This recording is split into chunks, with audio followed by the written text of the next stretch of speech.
Usually I'm not a braid wig type of babe, okay, because I'm just like, get the braids. However, this style in particular, hello everybody, welcome back to our channel. I am Jack, or JC if you have been a long time subscriber here, and if not, welcome. You good? All right. So I mean, vacation coming up in a bit, so you don't have to get the vacation hair popping. Obviously this is a wig and I want to tell you about it. Eayonhair sent it to me and I installed it and I'm absolutely in love. I would never do these kind of braids on my real hair, so it's lovely to be able to see how they look with a quality human hair version of these boho very mini braids. So if you want to see how I installed them and how the wig came, definitely keep on watching. Let's jump right in, get into the packaging. I was contacted by this company that I'm gonna pronounce it Eayonhair, and they offered to send me a wig, my first braid wig ever. And of course we have the wig cap, and then we get into the braid wig, again packaged like it usually is, sealed really nicely. And you can see the braids are actually really thin, but they are there. It almost looks like it's not a braid wig. It almost looks like it's just regular hair, which I kind of like because it's that boho braid look. Obviously this wig is going to be linked down below if you're interested, but the hair is super soft because it is a 100% human hair braid wig, so you're not going to get those tangles with all the little boho parts. Inside you could see that it has pretty much full lace, as it must, because again it is a braid wig, so you're going to be seeing scalp in places. Really like the construction of this wig. I believe I went with a medium cap, so links again in the description box. For me, I like to use my foundation to tint the lace. I also like to use that on the wig cap as well. This one is a bit tricky because I can't use it on the whole wig cap, but I am just going to use it on the front for a bit. But yeah, so I like to use my foundation to tint the lace. You can also do that on the wig cap, which I have done and do. And you could see once it's tinted, it will blend a little bit better. It'll lay a little bit better because it'll match your skin more. Then I go into my putting on my wig cap. So as you all know, I'm a natural hair babe. I always have a protective styling, usually in the form of 2-strand twist. So for me, I just put the wig cap on in the way I'm showing, put it on, have my hair in a ponytail, and stuff the ends on either side of the wig cap. Easy peasy.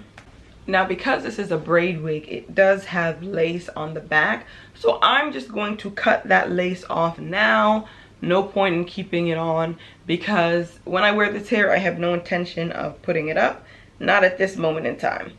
So cut that off, and then I found that when putting on the wig, you could kind of see the wig cap. First of all, the size is perfect. Like my head is big, especially with my hair tucked in the back, so I went with a medium and it actually fits really well. I love the lace. The lace is super thin. It's really nice and it blends. It's just that because I have this wig cap, it's not blending as seamlessly as it can, so I just darkened the wig cap just a little bit more.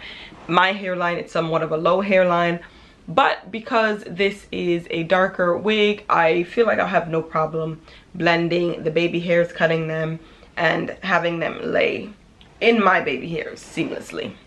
So once you feel like the wig is on and secured on the head, obviously we're sticking it down. Now I do wonder if there's a glueless, I feel like I would love a glueless braid wig. That would be pretty cool, but this is not that, and obviously it's almost 360 lace essentially, so you have to secure it down or your wig is going to be slipping and sliding. So I like to use Got To Be glue as well as Got To Be glue free spray to lay down the baby hairs or to lay down the lace on my head. So I just put a layer. I should do a thinner layer. I always think I'm doing a thin layer and then it's not, but try and do as thin a layer as possible of Got To Be glue, especially if you're not wearing the wig long term. Like I would only be wearing it today so it doesn't need to be put on with extra hold spray. But if that's what you prefer, obviously use something of your choice. I use Got2b, and then I lay it down and proceed to cut the lace. I cut a bit on camera, cut the rest off camera, and as you can see, it looks pretty decent. For me, I decided to follow up with some foundation because, again, that layer of glue that was supposed to be thin was not thin. The layer of glue was kind of thick, and so whenever that happens, it leaves kind of like white residue on the hairline, which I do not like, okay? So instead of using water or trying to liquefy it, I tend to just use some foundation to mute it out. And I will say the lace is actually really, really thin and good quality because it's, you know, no knots. It just blends really easily. So I really like that about this wig. So without the lace, it looks pretty decent, but of course baby hairs are there to help hide even more. I am notorious for not being good at the baby hair, okay? The 4C baby hair I can sometimes do, but with these baby hairs I'm not very good at laying them. I think my problem is I don't cut them short enough. Let me know in the comment section below how I can get my baby hairs to be laid better or to look more normal. But anyway, this, I love that it comes pre-separated, so the baby hair is already out and you can then cut it and decide how long that you want them to be. I love that because for me, whenever I have wigs, I have to divide out the baby hair and I tend to be a bit heavy-handed. It's hard to get like that perfect thin natural amount. So the fact that this does that for you with the wispies, love that. So I decided to cut it. You can see I cut it and then I start using mousse as a way to lay. I like using mousse, and I discovered using mousse because it helps almost as a second melt. So it helps blend the lace even more on top of whatever glue or spray that you use. And it doesn't give this like very hard hold to the baby hairs, which can sometimes look a bit funny.